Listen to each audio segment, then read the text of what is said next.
হজরত আজরাইলকে বোকা বানিয়ে কিভাবে জান্নাত ঘুরে এসেছিলেন হজরত ইদ্রিস আলাইহিস সালাম, তা আপনাদের জানাবো। তা জানতে আমাদের চ্যানেলটি সাবস্ক্রাইব করে সঙ্গে থাকুন। একদিন হজরত ইদ্রিস আলাইহিস সালাম মালাকুল মাউতকে বলল, আপনি আমার রূহ কবজ করে দেখান এবং জাহান্নামকে ঘুরিয়ে দেখান, আমি যাতে আল্লাহর ইবাদত আরও বেশি বেশি করতে পারি। পরে হজরত আজরাইল আলাইহিস সালাম তাই করলেন। তখন হজরত ইদ্রিস আলাইহিস সালাম চিন্তা করলেন, এই সুযোগে জান্নাতে চলে যাওয়া যাক। তাই হজরত আজরাইলকে বললেন জান্নাতটা ঘুরিয়ে দেখাও। তাই হজরত আজরাইল ইদ্রিস নবীকে জান্নাতে ঢুকিয়ে দিলেন। কিছুক্ষণ আজরাইল বলল, এবার চলুন।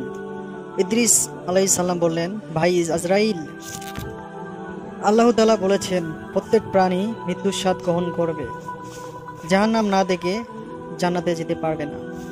তো আমি মৃত্যুর স্বাদ গ্রহণ করেছি, জান্নাতও দেখেছি, জাহান্নামও দেখেছি। তবে আমি আর জান্নাত থেকে বের হব না, আমি এখানেই থেকে যাব। এরপর হযরত আজরাইল আস্তে আস্তে এখান থেকে চলে যান। সুবহানাল্লাহ।